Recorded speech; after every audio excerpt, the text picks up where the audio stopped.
ఓం శ్రీ సాయిరామ్. నా పేరు ఏలేటి సీతారామ సాయి ప్రసాద్. మాది వడ్లమూరు గ్రామం, పెద్దాపురం మండలం, పూర్వ తూర్పుగోదావరి జిల్లా, ప్రస్తుతం కాకినాడ జిల్లా వాసిని నేను. నా భార్య వరలక్ష్మి. నాకు 2 అబ్బాయిలు, సుభాష్ కాశ్యప్, కృష్ణ కాశ్యప్. మా తండ్రి గారి పేరు ఏలేటి కాశీ విశ్వేశ్వరరావు గారు. మా తల్లిగారు ఏలేటి సూర్యప్రభావతి. పుట్టుకతోటే నేను పుట్టిన కంటే ముందే మా ఇంట్లో నిత్యార్చనా మందిరంలో స్వామి ఫోటో పెట్టి స్వామి భగవంతుడు అని నేను పుట్టక ముందు నుంచి అర్చన చేస్తా ఉన్నారు.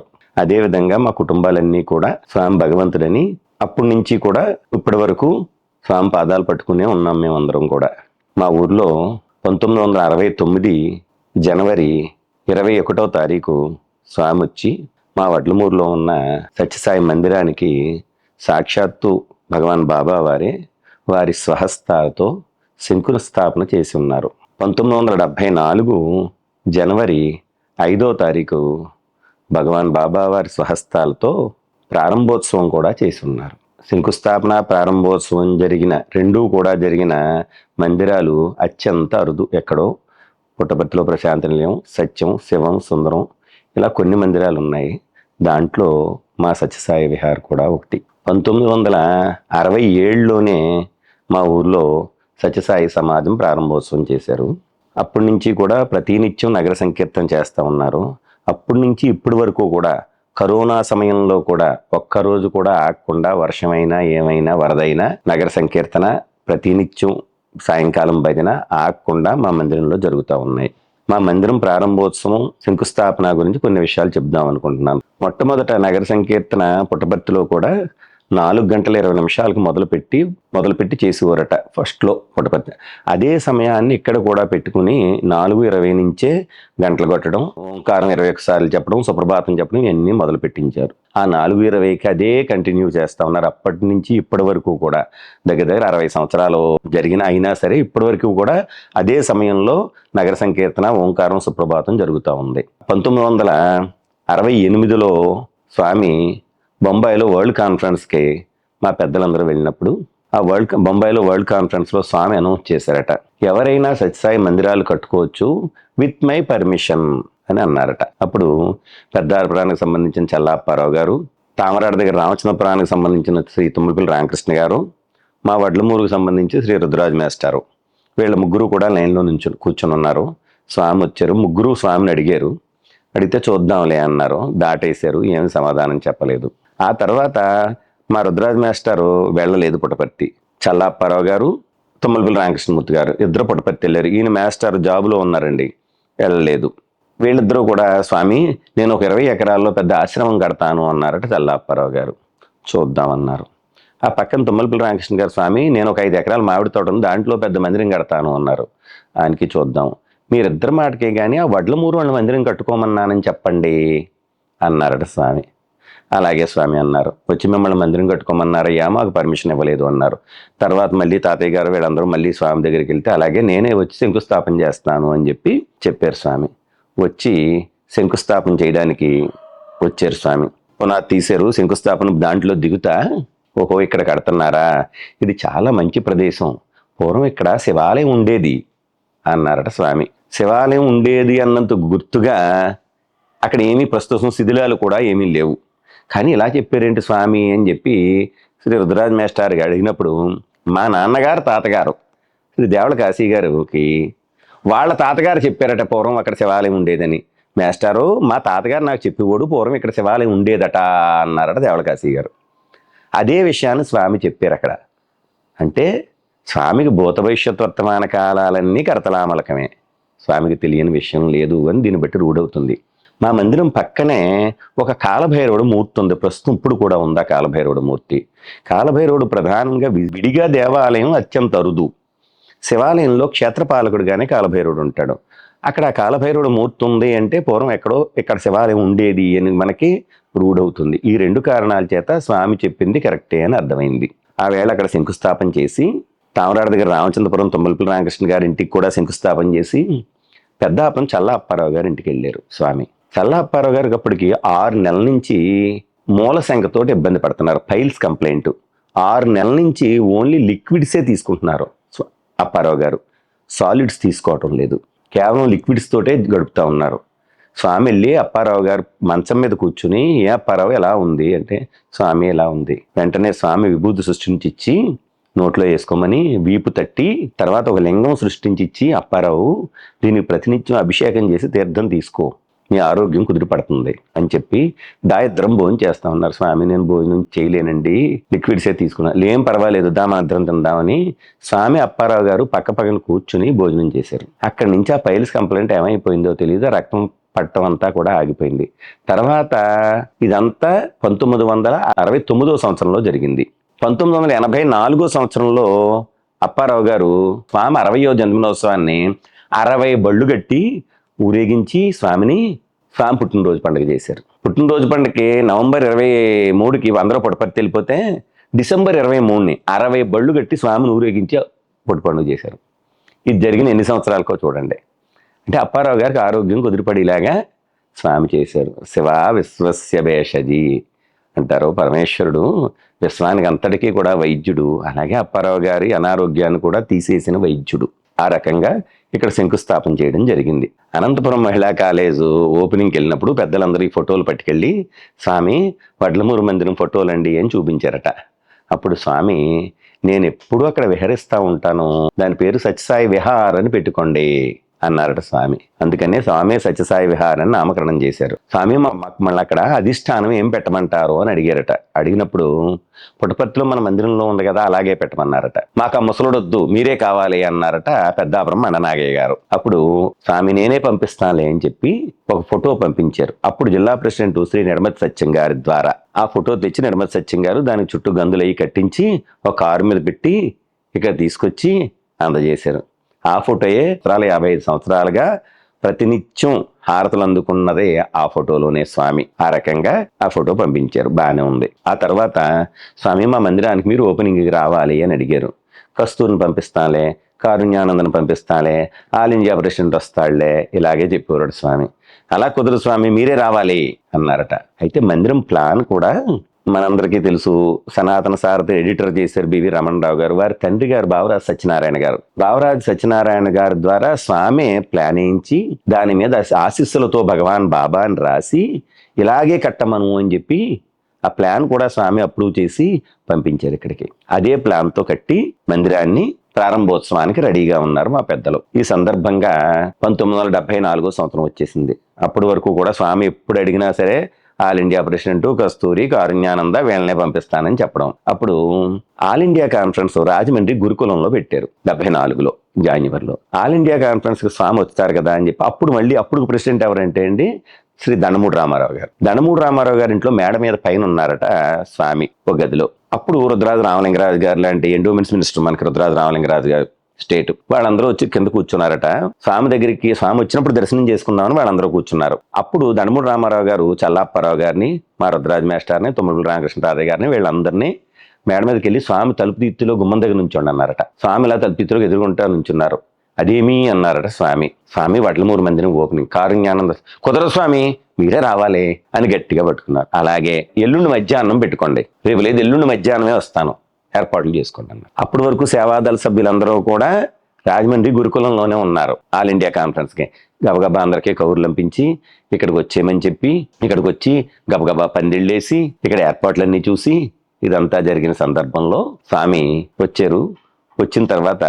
స్వామి వచ్చిన తర్వాత అక్కడ ఇప్పుడు విగ్రహ రూపంలో ఉన్న మూర్తి దగ్గరే స్వామికి సింహాసనం వేసి స్వామిని కూర్చోబెట్టి అక్కడ హారతి ఇచ్చి స్వామి చేత కత్తిరతో ఓపెనింగ్ చేసి ఆ కత్తిర ఫస్ట్ శంకుస్థాపన చేసిన తాపి వెండి తాపి ఇవన్నీ కూడా మా దగ్గర స్వామి చేతితోడు ముట్టుకుని చేసి ప్రస్తుతం కూడా ఉన్నాయి. అవన్నీ కూడా మా మందిరంలో మీరు ఎవరైనా వస్తే దర్శనం చేయొచ్చు.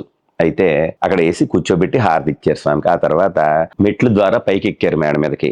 ఆ పైన ఒక మండపంలో నిలబడి అక్కడ ఉన్న భక్తులు ప్రజా సమూహాన్ని ఉద్దేశించి స్వామి ప్రసంగం చేశారు. ప్రసంగం చేసేటప్పుడు స్వామిని ఆహ్వానించాలి కదా, నన్ను ఏమని ఆహ్వానించమంటారు అని మా రుద్రరాజు మాస్టర్ చల్లాప్పారావు గారిని అడిగారట. అడిగితే ఒక్క మాట అప్పారావు గారు చెప్తా.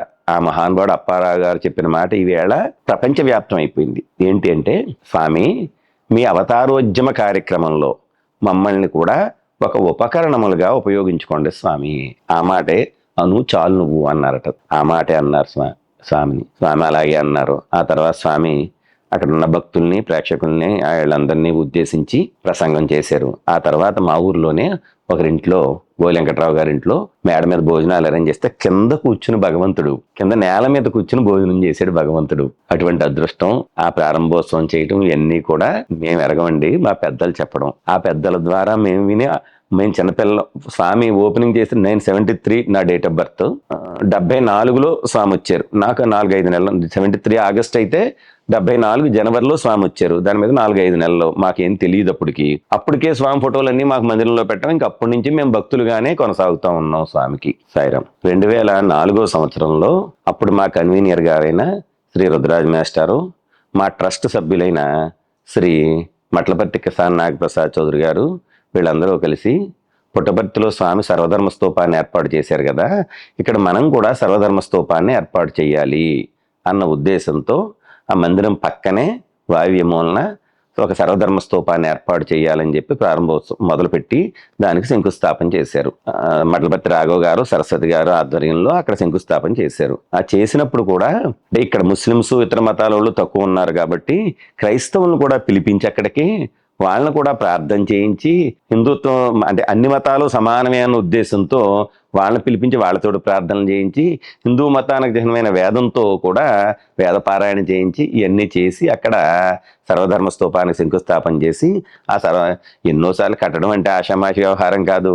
పుట్టపర్తి వెళ్ళడం, రావడం, అక్కడ ఫోటోలు తీసుకోవడం, అక్కడ కొలతలు తీసుకోవడం, వాళ్ళ పర్మిషన్ తీసుకోవడం, ఇంకొంచెం శ్రమలు కోర్చే మా కజిన్ బ్రదరు శ్రీ పాల్చల సత్యనారాయణ గారి ఆధ్వర్యంలో ఆ ఏర్పాట్లన్నీ కూడా చూసి ఆ సర్వధర్మ స్తూపాన్ని కట్టడం చేశారు. మందిరంలో వచ్చి వాళ్ళందరూ కూడా భక్తులేనండి. ఇంచుమించు వాళ్ళ పిల్లలందరూ కూడా తర్వాత జనరేషన్లో భక్తులుగా మారారు. ఒకానొక సందర్భంలో అంటే రకరకాల యాక్టివిటీస్, అటు సర్వీస్ యాక్టివిటీసు, ఇటు ఆధ్యాత్మిక కార్యక్రమాలు అన్నీ జరుగుతూ ఉండేవి.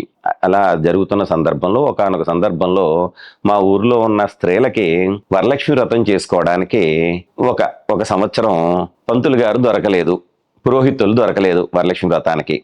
అయ్యో మాకు పురోహితులు దొరకలేదు మంత్రం చెప్పడానికి ఎవరోనే, మా పరిస్థితి ఏంటి అనుకున్న సందర్భంలో వరలక్ష్మి వ్రతం చేసుకోవడానికి పురోహితులు దొరకలేని సందర్భంలో తాతయ్య గారు మా కన్వీనియర్ గారితో ఈ పిల్లలందరూ, తాతయ్య గారు మాకు ఎవరు పురోహితులు దొరకలేదండి, వేళ వరలక్ష్మి వ్రతం సక్రమంగా చేసుకోలేకపోయామని బాధపడ్డారట. అప్పుడు తాతయ్య గారు అన్నారట, ఏం పురోహితులు ఎందుకు, మీరే చేసుకోవచ్చు కదా, మీరే నేర్చుకోవచ్చు కదా అని చెప్తే, మేము ఎలా నేర్చుకుంటామని మాకేం తెలియదు కదా అన్నారు. వాళ్ళందరూ కూడా బిలో 10th క్లాసు. అప్పుడు తాతయ్య గారు, నేను నేర్పిస్తాను, మీరే నేర్చుకోండి అన్నారు. తాతయ్య గారు స్వతహాగా ఆయన టీచరు, మ్యాథ్స్, సోషల్ స్టడీసు, తర్వాత ఎన్సిసి మాస్టరు, స్కౌట్ మాస్టరు, ఇవన్నీ కూడా పెద్దాపురం లోధన్ హై స్కూల్లో పనిచేశారు. ఆయన పనిచేసి రిటైర్ అయ్యారు.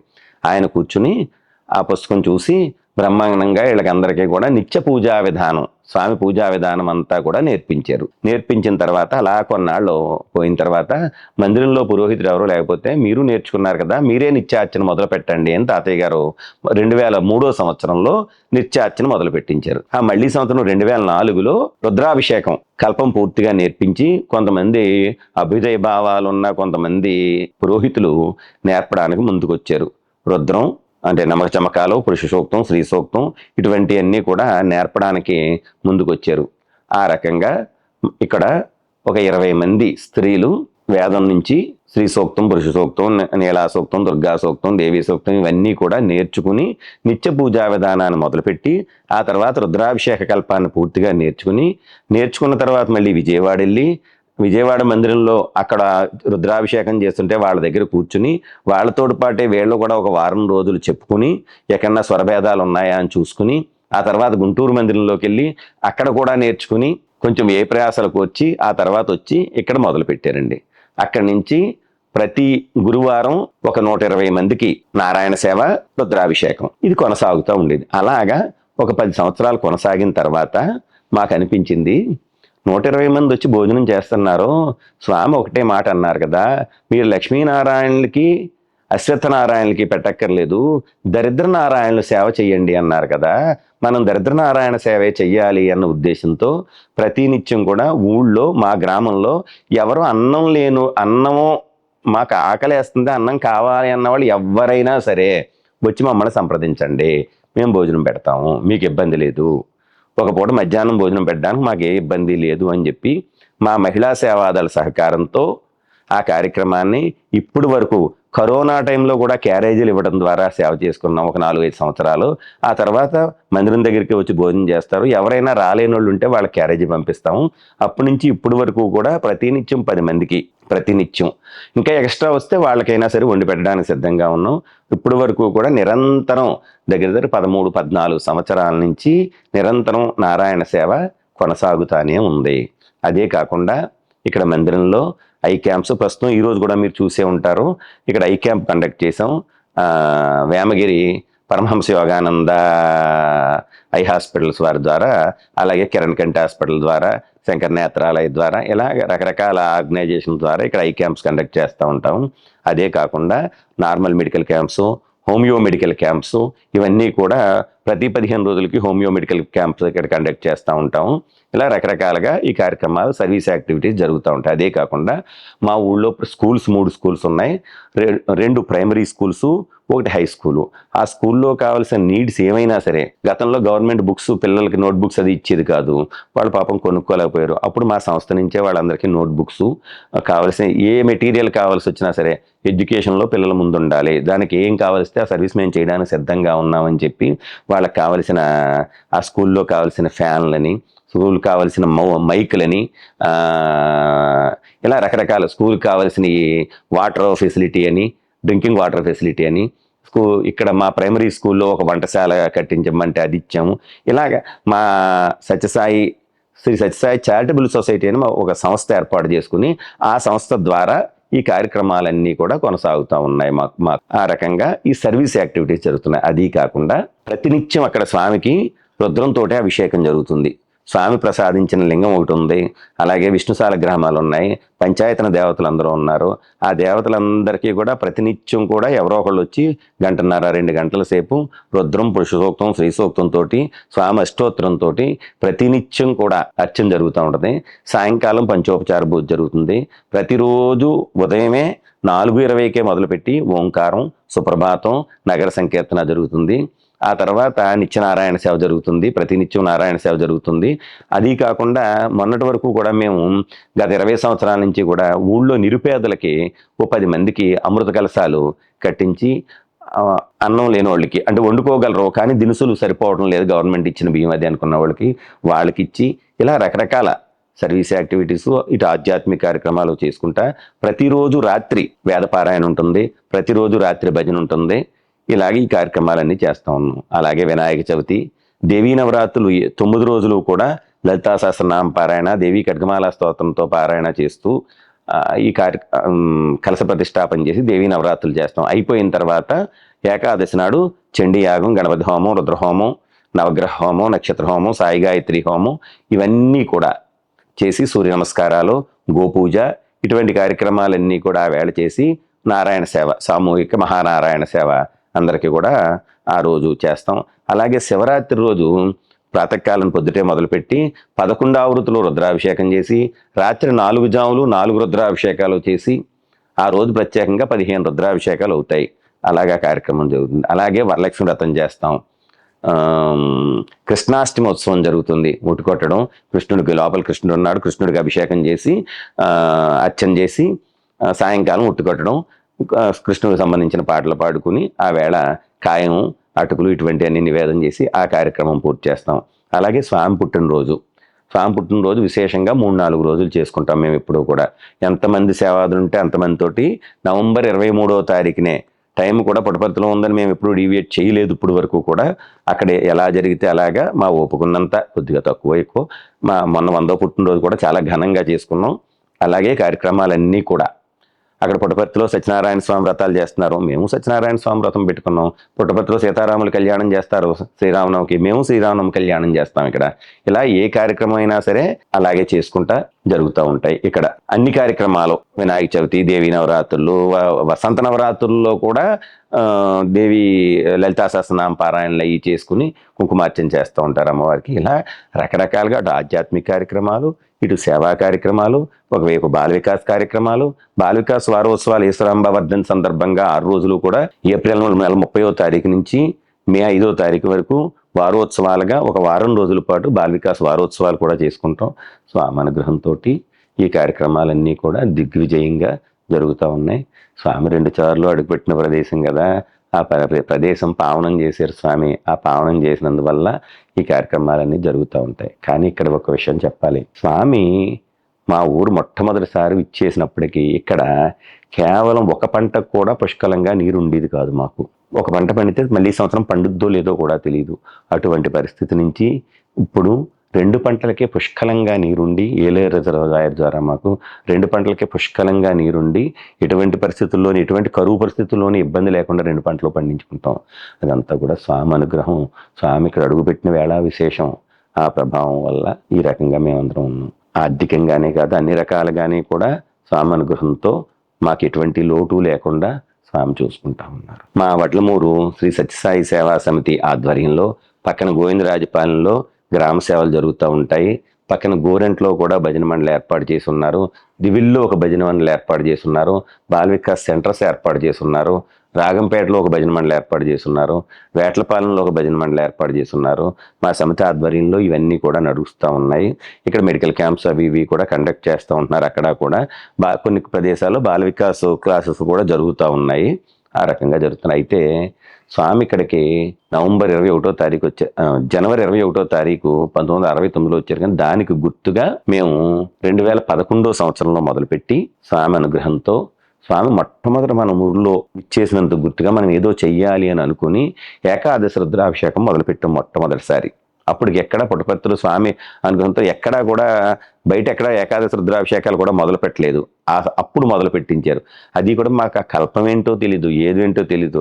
మాకు వచ్చినట్టు చేసేసాం. చేసేసిన తర్వాత మా పురోహితులను అడిగితే మీరు చేసింది బ్రహ్మాండంగా చేశారు, మంచి కల్పం బాగుంది, అలాగే చెయ్యాలి, బోధాయన కల్పం అది అలాగే చెయ్యాలి అని చెప్పారు ఆయన. అంటే యథార్థంగా మాకేం తెలీదు. పలికించి కూడా ఆయన, చేయించి కూడా ఆయన. మేము నిమిత్త మాత్రం ఆయన చేతిలో ఉపకరణాలను తప్ప మేము వేరే ఏం కాదు. అలాగే స్వామి వచ్చినంత గుర్తుగా ఒక 4 ఆవృత్తులు 5 ఆవృత్తులు అయిన తర్వాత సరిగ్గా 12 గంటలకి అవిజిల్ లగ్నంలో శంకుస్థాపన చేశారు స్వామి. అందుకని ఆ అవిజిల్ లగ్నంలో ఆపు చేసేసి ఎన్ని రుద్రాభిషేకాలు అయితే అన్ని రుద్రాభిషేకాలు సరిగ్గా 12 గంటలకి స్వామి వచ్చినంత గుర్తుగా స్వామికి హారతి ఇచ్చి ఆ తర్వాత మళ్ళీ తర్వాత కార్యక్రమం కొనసాగించుకుంటూ ఉంటాం. ఆ వేళ వచ్చిన వాళ్ళందరికీ నారాయణ సేవ, ఈ కార్యక్రమాలు ఇవన్నీ యథావిధిగా జరుగుతూ ఉంటాయి. అలాగే శివరాత్రికి ఒకసారి ఏకాదశి రుద్రాభిషేకం, జనవరి 22ని ఒకసారి ఏకాదశి రుద్రాభిషేకం, ఈ 2 కూడా స్వామి అనుగ్రహంతో జరుగుతూ ఉన్నాయి ఆ ప్రదేశంలో. అలాగే స్వామి 2011లోనే కదా దేహం వదిలేస్తే 2013లో అప్పటి వరకు వెయిట్ చేసాం మేము. స్వామి పుట్టపర్తిలో ఏ విగ్రహం పెడతారో, ఎలా పెడతారో చూద్దాము, అప్పుడు పెడదామని. అప్పుడు సనాతన సారథుల వాళ్ళు ఒక అనౌన్స్మెంట్ చేశారు. పుట్టపర్తిలో స్వామి విగ్రహం అది మేము ప్రతిష్ఠించే ఉద్దేశం లేదు ప్రస్తుతం. మాకు సమాధికే సాయంకాలం ప్రతిరోజు భజన సమయంలోనూ ఉదయం భజన సమయంలో హారతిస్తాం అంతే తప్ప ప్రత్యేకంగా మేము స్వామి విగ్రహ ప్రతిష్టాపన అది చేయలేదు. కారణం ఏంటంటే కేవలం హిందువులే కాదు అన్యమతస్తులు కూడా స్వామి డివోటీస్ ఉన్నారు. అప్పుడు అటువంటిప్పుడు విగ్రహ ప్రతిష్ఠ చేయకూడదు అని మేము నిర్ణయించేము అని చెప్పి ట్రస్ట్ తరపున ఒక ప్రకటన చేశారు సనాతన సారథులు. అయితే ఏదేమైనా మనం సనాతన ధర్మంలో ఉన్నాము. మన మందిరంలో బయట వాళ్ళు ఎవరు అంటే అన్యమతస్తులు ఎవరు రావటం లేదు కనుక మనం విగ్రహ ప్రతిష్టాపన చేసుకోవచ్చు అన్న ఉద్దేశంతో మేము అనుకుని స్వామి విగ్రహ ప్రతిష్టాన్ని తెప్పించుకుని జైపూర్ నుంచి అక్కడికి వెళ్ళి చూసుకుని సెలెక్ట్ చేసుకుని తెప్పించుకుని ఆ విగ్రహాన్ని మరి ఎలా చెయ్యాలి ప్రతిష్టాపన అంటే స్వామి విగ్రహాన్ని ప్రత్యేకంగా కల్పం ఏమీ లేదు కదా. అప్పుడు పంచాయతన దేవతలకు హోమాలు చేసి, ప్రధానంగా ఎవరు చేసినా పంచాయతన దేవతలకి, ఆ పంచాయతన దేవతలకి సుబ్రహ్మణ్య స్వామికి ఆరోది 6 దేవతలకి హోమాలు కార్యక్రమాలు చేసుకుని స్వామిని విగ్రహ ప్రతిష్ఠ చేసి యంత్రం తెచ్చి అన్నీ రెడీ చేసాం. అన్నీ రెడీ చేసి ఒక బంగారు యంత్రం, ఒక వెండి యంత్రం, ఒక రాగి యంత్రం ఇవన్నీ రెడీ చేసుకున్నాం. రెడీ చేసుకున్న తర్వాత ఎక్కడో చూసాం 45 రోజులు మంత్ర జపం దారపోయాలి అని చెప్పి. అప్పుడు తెలిసింది మాకు. అలాగే మొదలుపెట్టి 45 రోజుల పాటు సాయి గాయత్రి 3 లక్షల జపం చేసి 3 లక్షల జప ఫలితం కూడా అందరూ అక్షతలు పట్టుకుని 3 లక్షల జపం చేసి ప్రతిరోజు సాయంకాలం ఆ జప ఫలితం అంతా కూడా ఆ యంత్రంలో ఒక దారపోసి హిరణ్య గర్భ గాయత్రి 1 లక్ష చేసి సూర్య గాయత్రి ఒక 50,000 చేసి ఈ మంత్ర ఫలితం అంతా కూడా యంత్రాల్లోకి దారపోసి ప్రతినిత్యం ఉదయం సాయంకాలం ఆ యంత్రాలకు అర్చన చేసి ధూపదీప నైవేద్యాలతో చేసుకుని 45 రోజులు పోయిన తర్వాత ప్రతిష్ఠ చేయటం మొదలుపెట్టాం. 3 రోజులు ప్రతిష్ఠ త్రయాహ్ని దీక్షతో పరీక్ష అయిపోయింది. సమయం ఆసన్నమైంది. విగ్రహాన్ని ఆ యంత్రం మీద ప్రతిష్ఠ చేయాలి. విగ్రహం ముందుకు కదలలేదు. ఎంత ప్రయత్నం చేసాము, గుణపాలు పట్టుకొచ్చి మనుషులను తోసి అలా చేసి ఇలా చేసి చాలా ఇబ్బంది పడ్డాం. అక్కడ వరకు వెళ్ళిపోయింది. ఒక 2 అంగుళాలు వెనక్కి వెళ్తే ఆ కుదురులోకి ముడుతుంది. విగ్రహం కదలటం లేదు. స్వామిమూర్తి ఏడుపు వచ్చేస్తుంది, ఒళ్ళంతా చెమటలు పట్టేస్తున్నాయి, ఏం చేయాలో అర్థం అవ్వలేదు. ఒక్క 10 నిమిషాలు పోయింది. ఏమి లేదు ఎలాగంటే దానికి అది మామూలుగా సెట్ అయిపోయింది. ఏం జరిగిందో తెలియదు. ఆ తర్వాత చూస్తే ఆ 10 నిమిషాలు ఆయన పెట్టిన ముహూర్త సమయంలో దుర్ముహూర్తం. ఆహా, ఈ సమయంలో దుర్ముహూర్తం ఉంది, ఇప్పుడు వద్దని స్వామి నిర్ణయం అనమాట. మనం పెట్టింది ముహూర్తం కాదు, ఆయన పెట్టింది ముహూర్తం అని నిర్ణయానికి వచ్చాము. అప్పుడు ఆ 10 నిమిషాలు పోయిన తర్వాత సెట్ అయింది దానికి. అది అప్పుడు ఈజీగా సెట్ అయిపోయింది. అప్పుడు మనుషులు ఎవరూ లేరు, అంతా ఒక 2 మనుషులు అలా అంటే కదిలిపోయింది అనిపోయింది. అప్పటి వరకు మనుషులు, తాళ్ళు, గుణపాలు ఎంతమంది ఎన్ని చేసినా కదలేదు ఆ విగ్రహం. స్వామి అనుగ్రహం లేనిదే మనం ఏమీ చేయలేమండి. అంత స్వామి అనుగ్రహం. ఆ సమయం స్వామి నిర్దేశించుకున్నారేమో. ఇదే విషయం వేదపురుష సప్తాహ జ్ఞానయజ్ఞ సందర్భంగా, మొట్టమొదటి వేదపురుష సప్తాహ జ్ఞానయజ్ఞ సమయంలో జరిగిన విషయం మీకు గుర్తే ఉంటుండదు అందరికీ కూడా. అందరూ చిత్రావతికి వెళ్ళి స్నానం చేసి రమ్మన్నారట. వాళ్ళందరూ ఒక ముహూర్తం పెట్టేశారు. పొద్దున్నే 5:30కో 6కో ముహూర్తం పెట్టారు అక్కడ ఉన్న పండితులు. అలా కాదు 8 గంటలకు చేయమన్నారు స్వామి. అలా కాదు స్వామి, ఇదే మంచి ముహూర్తం అన్నారు. వీళ్ళందరూ చూద్దాంలే అన్నారు. వీళ్ళు చిత్రావతికి వెళ్ళి స్నానం చేసి వస్తున్నారు. కొండపోత వర్షం వచ్చేసింది. గంటన్నర కొట్టింది. ఆ పక్కింట్లోకి ఈ పక్కింట్లోకి దూరేశారు పండితులందరూ. తర్వాత వచ్చిన తర్వాత చూస్తే స్వామి ఏ ముహూర్తానికి పెట్టారో, ఏ సమయంలో చేయమన్నారో ఆ సమయానికే అక్కడికి వచ్చి మొదలు పెట్టారు. అంటే మనం అనుకున్నది కాదు, భగవంతుడు అనుకున్నదే జరుగుతుంది అని ఆ సందర్భంగా మాకు అర్థమైంది. ఇదంతా కూడా భగవంతుడు ఎలా విశేషం తప్ప మనదేం ఉండదండి. స్వామి 60వ జన్మోత్సవానికి మా నాన్నమ్మ గారు, తాతయ్య గారితో పాటు నేను కూడా నవంబరు 4వ తారీఖుని ఇక్కడ బస్సు ఎక్కి బస్సులో పుట్టపర్తి వెళ్ళాం. అక్కడే ఉన్నాం.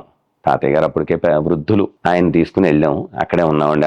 దగ్గర 20 రోజులు పై చిలుకు అక్కడే ఉండిపోయాం.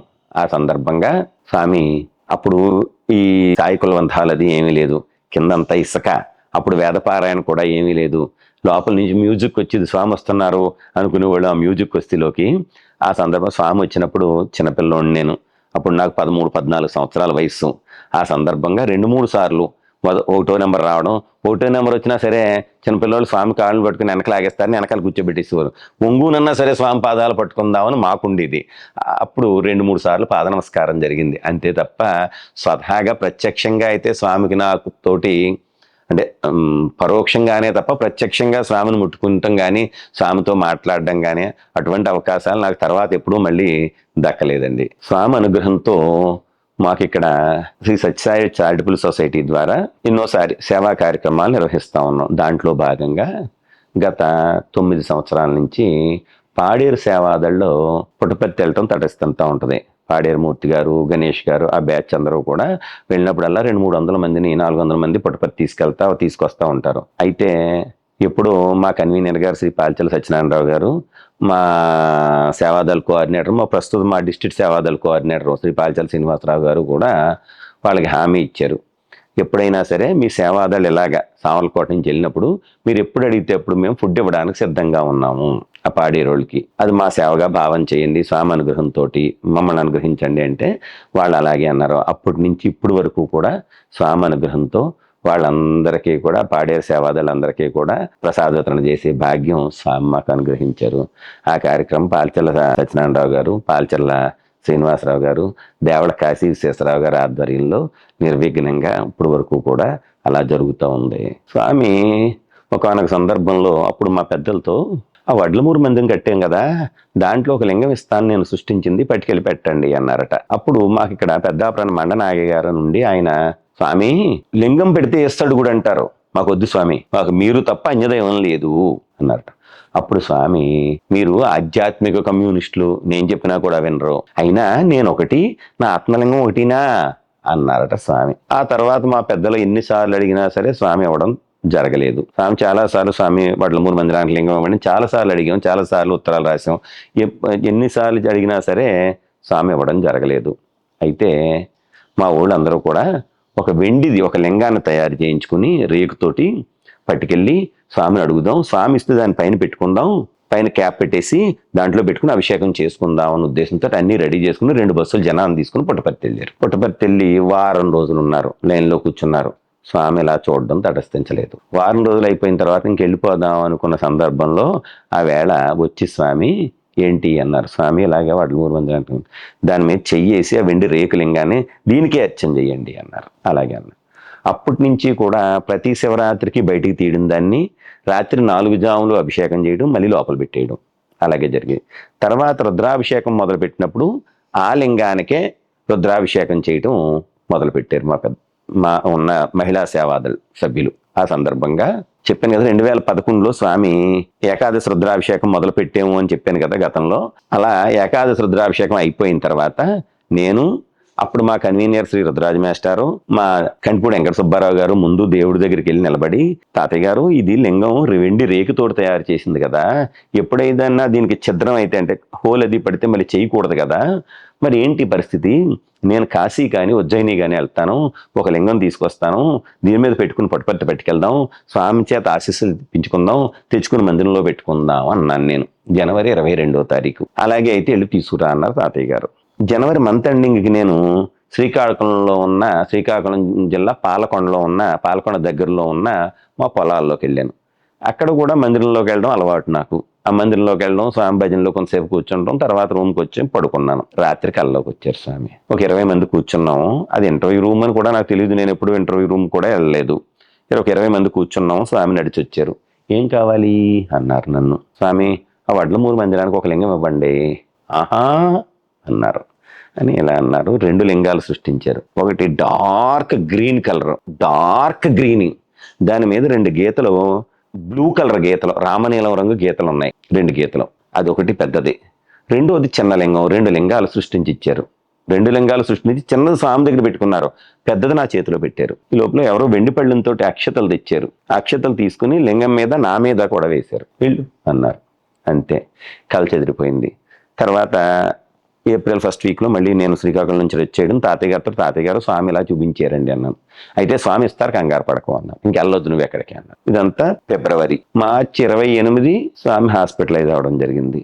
ఏప్రిల్ 24 స్వామి దేహం వదిలేయడం జరిగింది. ఇంకెలా వస్తుంది అనుకుంటాం. స్వామి ప్రత్యక్షంగా ఇచ్చే అవకాశం లేదు, మనం ఎన్నిసార్లు అడిగినా అయ్యో అనుకున్నాం. అప్పుడు మే నెల కూడా గడిచిపోయింది. జూన్ నెల 14వ తారీఖు జ్యేష్ఠ మాసం, మాస శివరాత్రి. ఆ వేళ బుధవారం మధ్యాహ్నం పొలంలో అరటి తోటలో కాలువ గొడ్డేద్దామని అరటి చెట్టు అడ్డుగా పెడదాం, కాలువకి మొదలు ఉంది అక్కడ, తీసి పెడదామని ఇలా తీస్తుంటే అరటి చెట్టు మొదట్లో ఉంది లింగం. అది లింగం అని కూడా అనుకోలేదు. చిన్నపిల్ల ఆడుకుని మ్యాగ్నెట్ అనుకుని నేను పిల్ల చేష్టలో తీసి నీటిలో కడిగేసి తెచ్చి బైక్కి పెడుతున్నాను, కానీ అట్రాక్ట్ అవటం లేదు. అది మ్యాగ్నెట్ కాదు, ఏంటిది అని సరిగ్గా చూస్తే అది శివసాల గ్రామం. ఏదో ఇదిగా ఉందని ఇంటికి పట్టుకొచ్చి ఇంట్లో టీవీ మీద పెట్టి ఆ తర్వాత మందిరంలోకి పట్టుకెళ్ళి పెట్టాం. మందిరంలో అభిషేకంలో పెట్టాం. తాతయ్య గారు మందిరంలో రేపు రుద్రాభిషేకం చేస్తారు కదా, అభిషేకంలో పెట్టి అప్పుడు ఇంటికి పట్టుకెళ్ళన్నారు. నేను ఇంటికి పట్టుకెళ్ళడానికి అవకాశం లేదండి. కారణం ఏంటంటే నేను వ్యవసాయ రంగంలో ఉన్నాను. ఒకవైపు పశువులు ఉంటాయి, ఒకవైపు వ్యవసాయం మనుషులు ఉంటారు, ప్రతిరోజు చూసుకోవాలి. ఎక్కడికి వెళ్ళకపోతే కుదరదు. ప్రతినిత్యం నేను శుచిగా ఉండి అభిషేకం చేసే అవకాశం లేదు నాకు ప్రస్తుతం అన్నప్పుడు ఎదట, అయితే మందిరంలోనే పెట్టు అన్నారు తాతయ్య గారు. నేను మందిరంలోనే పెట్టేస్తానని నేను అన్నాను. మందిరంలోనే పెట్టి అభిషేకం కొనసాగిస్తా ఉన్నారు.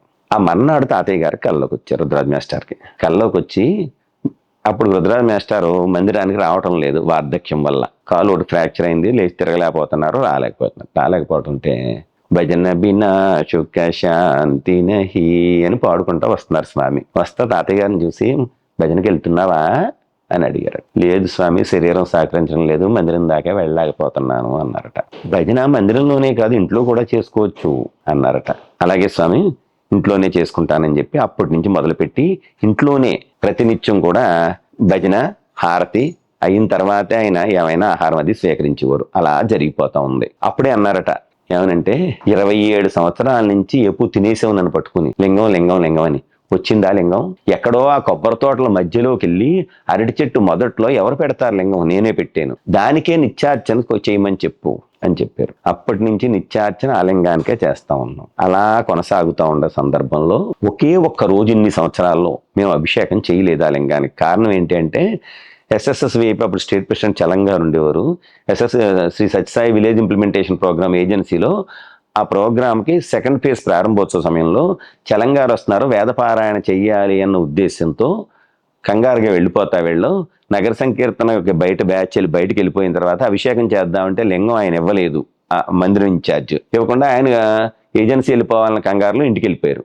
అయ్యో మళ్ళీ మనం వెళ్ళిపోయాలి, ఆయన వచ్చేదాకా వెయిట్ చేస్తే కుదరదు, గతంలో ఎప్పుడు పాదుకలకు చేసేవాళ్ళం కదా అని చెప్పి స్వామి పాదుకలు పెట్టి అభిషేకం చేసేసారు, వెళ్ళిపోయారు. ఆ రాత్రి తాతయ్య గారికి కలదు. బ్రాహ్మణులు సరిగ్గా చేస్తూ లేదన్నావు కదా, మీ బ్రాహ్మణులు బాగా చేస్తున్నారా అని అడిగారు స్వామి. చేస్తున్నారు స్వామి. సరైన పర్యవేక్షణ ఉండాలి అన్నారు. అని మందిరం నేను లింగానికి అభిషేకం చేయమంటే పాదుకులకి ఎందుకు చేశారు అని అడిగారట. ఆయనకి యథార్థంగా ఆయన దేనికి చేశారో తెలియదు, నాకు తెలియదు. పొద్దుటే ఎవరో వాళ్ళు వెళ్తారు, కార్యక్రమం పూర్తి చేసేసుకుని వచ్చేస్తారు, అంతవరకు నా డ్యూటీ ప్రకారం. ఆ మర్నాడే ఇక్కడ ఏదో ఫంక్షన్ ఉంటే మా ఇంటి ఎదురుగా మా ఇంట్లోకి వచ్చి కూర్చున్నారు మా మహిళా సేవాదళ సభ్యులందరూ. కూర్చో, అమ్మా మొన్న ఈ మధ్యకాలంలో ఎప్పుడైనా మీరు లింగానికి కాకుండా పాదుకులకి అభిషేకం చేశారా అని అడిగాను. అవునండి మొన్న చేసామండి. ఎప్పుడు చేయకండి అమ్మా, ఆ లింగానికే చేయమని స్వామి ఆదేశం, ఇది వేరే కుదరదు అని చెప్పి ఇంకప్పటి నుంచి ఒక్కరోజు కూడా ఆ లింగానికి అభిషేకం లేకుండా జరగదు. ఆ సందర్భంగానే ఇంకో విషయం చెప్పాలి. తాతయ్య గారికి స్వామి గాయత్రి మంత్రాన్ని ఉపదేశించారు. ఒక సందర్భంలో పుట్టపర్తిలో సామూహిక ఉపనయనాలు జరుగుతూ ఉన్నాయి. పాపం ఒక అబ్బాయికి అక్కడ తండ్రి లేడు. ఉపనయనం చేసే సందర్భంలో తండ్రే బ్రహ్మోపదేశం చెయ్యాలి కదా, గాయత్రి మంత్రాన్ని ఉపదేశం చెయ్యాలి కదా. ఉపదేశం చేసే సందర్భంలో తండ్రి లేడు అంటే స్వామి అన్నారట, నువ్వు వెళ్ళి కూర్చుని మంత్రోపదేశం చెయ్యి అన్నారు. గాయత్రి మంత్రాన్ని ఉపదేశం. స్వామి నాకే గాయత్రి లేదు కదా, నేను ఎలా చేస్తాను అన్నారు. నేను నీకు ఉపదేశిస్తాను, నువ్వు వెళ్ళి అబ్బాయి తండ్రి స్థానంలో ఉండి ఉపదేశం చేయన్నారు. అలాగా స్వామి తాతయ్య గారికి గాయత్రి మంత్రాన్ని ఉపదేశం చేశారు. తాతయ్య గారు ఆ అబ్బాయికి గాయత్రి ఉపదేశం చేశాడు. కానీ అప్పటి నుంచి తాతయ్య గారు నిత్యం గాయత్రి మంత్ర జపం చేసేవారు. అయితే ఆయన ఇంట్లోనే ఉంటున్నారు, గాయత్రి మంత్ర జపం చేస్తా ఉన్న సందర్భంలో ఆయనకి గాయత్రి మంత్రం చేస్తా ఉంటే అమ్మవారు బాలా రూపంలో మంచి పట్టు పరికిని కట్టుకుని కాళ్ళకి గజ్జలు కట్టుకుని ఆయన గాయత్రి మొదలు పెట్టిలో చుట్టూ వచ్చి ఇంక అక్కడే తిరుగుతూ ఉండేది. గలగల ఆడతా ఇంక అక్కడే తిరుగుతూ ఉండేది. ఏంటయ్యా గాయత్రి చేస్తుంటే అమ్మవారు ఎలాగొచ్చి నా చుట్టూ తిరిగేస్తుంది, నాకు భయం వేస్తుంది అన్నారు తాతయ్య గారు నా దగ్గర. అలా కాదు తాతయ్య గారు, స్వామి మందిరంలో కేవలం లింగమే ఉంది, అమ్మవారిని కూడా పెట్టమనేమో అన్నాను నేను. మరి ఏం చెయ్యాలయ్యా అన్నారు. ఎక్కడైనా శ్రీచక్రం పెట్టుకుంటే అమ్మవారిని పెట్టుకున్నట్టే, ఇబ్బంది లేదు అన్నాను నేను. మరి ఎలా వస్తుందయ్యా అన్నారు. అప్పుడు మా పురోహితుడిని అడిగితే ఆయనకి ఎవరో ఒక అర్చన చేయలేక దగ్గరలో ఉన్న ఒక గ్రామ పురోహితుడు వార్ధక్యం వల్ల నేను చేయలేకపోతున్నాను, ఇంకా నాది నీకు ఇచ్చేస్తాను ఆయనకి ఇచ్చాడు. ఆయన నిత్యార్చనలో అప్పటికే ఒకటి కుంకుమార్చనలో ఉంది, ఒకటి పంచాయతనంలో ఉంది. ఇంకా ఇది నాకు ఎక్స్ట్రా ఉంది, అయినా సరే చేస్తున్నాను ప్రసాద్ గారు, మీరు దీన్ని తీసుకుని మీకు మందిరంలో పెట్టుకోండి అని ఇచ్చారు మాకు. ఆ రకంగా అమ్మవారు అక్కడికి వచ్చింది. అది కూడా ఒక లీల. అలా ఎన్నో ఒక్కొక్క మూర్తి ఒక్కొక్క రకంగా అక్కడికి వచ్చి ఆ పంచాయతన దేవతలందరూ కూడా అక్కడ అధివసించున్నారు. ఆ పంచాయతనానికి ప్రతినిత్యం అభిషేకం జరుగుతుంది. ప్రతినిత్యం శ్రీ సూక్తంతో, పురుష సూక్తంతో, రుద్రనమ్మక చమకాలతో ప్రతినిత్యం అభిషేకం చేస్తూ ఉంటారు. ఆ రకంగా ఈ కార్యక్రమాలన్నీ కూడా స్వామి అనుగ్రహంతో, స్వామి ఆశీస్సులతో నిరంతరం కొనసాగుతూ ఉన్నాయి. స్వామి ఒక 3 సంవత్సరాల క్రితం ఎందుకు కళ్ళలోకి వచ్చారో తెలియదు. ఒకసారి రాత్రి కళ్ళలోకి వచ్చి మీ ఇంట్లో ఏకాదశి రుద్రాభిషేకం చెయ్యి అన్నారు. అలాగే స్వామి అని 11 ఆవృత్తుల రుద్రాభిషేకం. అలాగే స్వామి. వచ్చిన వాళ్ళందరికీ కూడా క్యాలెండర్లు ఇచ్చి 11 రూపాయలు ఇయ్యి అని చెప్పారు కల్లో. ఎందుకు చెప్పారో నాకు తెలియలేదు. అలాగే స్వామి అన్నాను. 2 రోజులు కార్యక్రమం చెయ్యి అన్నారు. మళ్ళీ ఏం చెయ్యాలో చెప్పలేదు. 11 ఆవృత్తుల రుద్రాభిషేకం చేయమన్నారు, 11 రూపాయలు ఇమ్మన్నారు, క్యాలెండర్లు పంచమన్నారు, 11 రూపాయలు ఇమ్మన్నారు, అంతే తప్ప. కానీ 2 రోజులు కార్యక్రమం చెయ్యి అన్నారు. 2 రోజులు ఏం చెయ్యాలి అన్నది అర్థం అవ్వలేదు. తర్వాత మేము ఆలోచించుకొని మొదటి రోజు 11 ఆవృత్తులు రుద్రాభిషేకం చేసేద్దాం అని నిర్ణయానికి వచ్చాం. 11 ఆవృత్తులు రుద్రాభిషేకం చేసి లలితా శాస్త్రం ఒకటి చేసుకుని ఆ కార్యక్రమాన్ని పూర్తి చేసేసాం. 2వ రోజు 9 ఆవృత్తులు లలితా సహస్రనామ పారాయణ చేసాం. ఒక రుద్రాభిషేకం చేసి 9 ఆవృత్తులు లలితా సహస్రనామ పారాయణ చేసి అర్చన చేసుకున్నాం. ఈ ఇంట్లోనే పైన మేడ మీద. ఈ కార్యక్రమాలన్నీ చేసిన తర్వాత మరి ఏదో కీడు జరగాలని ఉందేమో మా కుటుంబానికే, నాకో మా మిస్సెస్కో ఇంకొకరికో, దాన్ని తప్పించడానికి భగవంతుడు చేసాడేమో అని అనిపిస్తూ ఉంటుంది నాకు ఇప్పుడు. ఆ తర్వాత ఒక 6 నెలలకి మా మిస్సెస్కి అనారోగ్యం పాలైంది. కనీసం ఆహారం కూడా స్వీకరించలేని స్థితికి వెళ్ళిపోయింది. ముక్కులోంచి కడుపులోకి రైలు పైప్ వేసి దాని ద్వారానే 6 నెలల పాటు లిక్విడ్స్ తోటే బతికించాం. ప్రస్తుతం ఆవిడ ఆహారం తీసుకుంటుంది, మిగతా విషయాలన్నీ బాగానే ఉన్నాయి. పైకి ఆవిడ లేచి నడలేకపోతుంది అంతే తప్ప మిగతా జ్ఞాపక శక్తి అన్నీ బాగానే ఉన్నాయి. ప్రస్తుతం ఆహారం తీసుకుంటుంది స్వామి అనుగ్రహంతో. అంటే ఆవిడకి ఏ గండకాలం ఉందో, నాకే గండకాలం ఉందో, దాన్ని తప్పించడానికి భగవంతుడు ఈ కార్యక్రమం చేయమన్నాడేమో. లేకపోతే ఎందుకు చేయమంటారు స్వామి? అది కూడా 11 వచ్చిన వాళ్ళందరికీ 11 రూపాయలు ఇమ్మని చెప్పారు, క్యాలెండర్ ఇమ్మని చెప్పారు. ఇవన్నీ కూడా చెప్పారు అంటే స్వామి అనుగ్రహంతో ఏదో జరుగుతుంది అన్న ఆలోచనతో దాన్ని తప్పించడానికే భగవంతుడు చేయమన్నాడు అని అనుకున్నాం. మనకి ఏదో కష్టం జరుగుతుంటే దాన్ని తొలగించడానికి భగవంతుడు తరుణోపాయం చూపించాడు అని అనుకున్నాం మేమందరం కూడా. ఆ రకంగా చేసుకున్నాం. స్వామి అనుగ్రహంతో ప్రస్తుతం అంతా బాగానే ఉన్నాం. అలాగే మా మందిరానికి ఈవేళ ఈ స్థాయిలో ఈ సత్యసాయి విహారం ఉంది అంటే, ఈ కార్యక్రమాలన్నీ ఇలా జరుగుతూ ఉన్నాయంటే 60 సంవత్సరాల నుంచి ఎంతో మంది పెద్దలు వాళ్ళ జీవితాలను దారపోసారు. ప్రధానంగా శ్రీ రుద్రరాజు మేస్టారు, మట్లపర్తి రాఘవ్ గారు, మట్లపర్తి సరస్వతి గారు, అలాగే పోలిన డాక్టర్ గారు, పోలిన ప్రమీలారాణి గారు, అలాగే పతిపాటి సుబ్బయ్యమ్మ గారు, పతిపాటి సూర్యనారాయణ గారు, కంటిపూడి వెంకటరాయ తాతయ్య గారు, ఇలా ఎంతో మంది, కంటిపూడి శ్రీరాములు గారు, ఇలా ఎంతో మంది, అంటే నేను పేర్లు కొంతమందియే చెప్పగలుగుతున్నాను, ఇంకా చెప్పలేని నేను మర్చిపోయిన వాళ్ళు ఎంతమందో. వాళ్ళందరూ వాళ్ళ శక్తిని అంతా దారపోసి వాళ్ళకి వీలున్నప్పుడల్లా ఎన్నో సేవలు చేసి ఆ మందిరాన్ని, ఆ సమాజాన్ని ఈ స్థాయిలో నిలబెట్టి మాకు అప్పగించారు. 2006 సంవత్సరంలో మమ్మల్ని పిలిపించి, రుద్రరాజు మేస్టారు ఇప్పటి వరకు 40 సంవత్సరాల నుంచి ఈ మందిరాన్ని కాపాడుకుంటా వస్తున్నాం, ఈ సంస్థను కాపాడుకుంటా వస్తున్నాము, భవిష్యత్తులో మీరే ఈ సంస్థను నడిపించాలి అని చెప్పి నన్ను, మా కజిన్ బ్రదర్ పాల్చల సత్యనారాయణరావు గారిని, ఇంకో కజిన్ బ్రదర్ పాల్చల శ్రీనివాసరావు గారిని, ఇంకో బావగారు మాసిన చంద్రశేఖరరావు గారిని, వీళ్ళందరినీ కూడా పిలిపించి 45 సంవత్సరాల నుంచి మేము నడిపించాము, మేము ఎన్నాళ్ళు ఉంటామో తెలియదు, భవిష్యత్తులో మీరే ఈ మందిర బాధ్యతలు నిర్వహించాలి, ఈ సమితి బాధ్యతలు వహించాలి అని చెప్పి వాళ్ళు మా చేతుల్లో పెట్టారు. మేము మాట ఇచ్చాము ఆ పెద్దలకి, రుద్రరాజు మేస్టార్కి ప్రధానంగా. మా శాయశక్తిలో మా ఊపిరి ఉన్నంత వరకు ఈ సమితిని, ఈ మందిరాన్ని కాపాడతాము అని ప్రమాణం చేశాము. ఆ ప్రమాణానికి అనుగుణంగా ఆ మందిరంలో ఒక్కొక్కళ్ళు ఒక్కో బాధ్యత. కన్వీనర్గా సత్యనారాయణరావు గారు ఆయన బాధ్యతను నిర్వహిస్తున్నాడు. అలాగే ఆధ్యాత్మిక కోఆర్డినేటర్గా నా బాధ్యతను నేను నిర్వహిస్తున్నాను. సేవాదళ కోఆర్డినేటర్గా, డిస్ట్రిక్ట్ సేవాదళ కోఆర్డినేటర్గా పాల్చల శ్రీనివాసరావు గారు ఆయన బాధ్యతను నిర్వహిస్తున్నాడు. స్వామి పుట్టినరోజుకి 3 రోజులు కార్యక్రమాలు చేస్తాం. దాంట్లో కూడా రకరకాల వస్త్ర వితరణ జరుగుతుంది. 100 మందికి ప్రతి సంవత్సరం కూడా దుప్పట్లో, బట్టలు, చీరలు, ఇంకోటి రకరకాల వస్త్ర వితరణ జరుగుతుంది. ఇలా రకరకాల కార్యక్రమాలు ఆయా సమయాలను బట్టి ఆయా కార్యక్రమాలు రకరకాలుగా, అటు ఆధ్యాత్మిక కార్యక్రమాలు, ఇటు సేవా కార్యక్రమాలు, ఇటు బాల వికాస్ కార్యక్రమాలు, ఇవన్నీ కాకుండా సాధనా శిబిరాలు, వ్యక్తిగత సాధనల కోసం రకరకాల కార్యక్రమాలు, ఇవన్నీ కూడా ప్రతినిత్యం స్వామానుగ్రహంతో నిరంతరం ఇప్పటి వరకు కొనసాగుతూ ఉన్నాయి. భవిష్యత్తులో కూడా ఈ కార్యక్రమాలన్నీ కొనసాగించమని స్వామి పాదపద్మాలను ప్రార్థిస్తూ, జై సాయిరాం.